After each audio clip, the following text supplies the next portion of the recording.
a time down, let me tell you. Alright, we're putting the smack down now.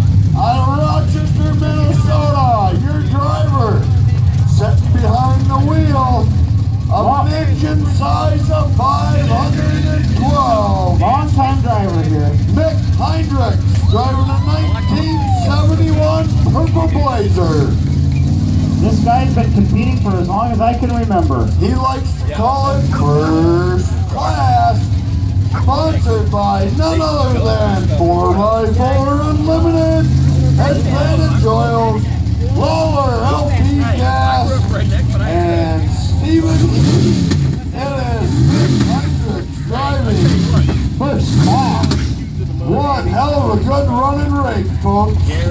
Learn the language. It is a family event. And the one guy we're talking to was building an S10, which is about the same size.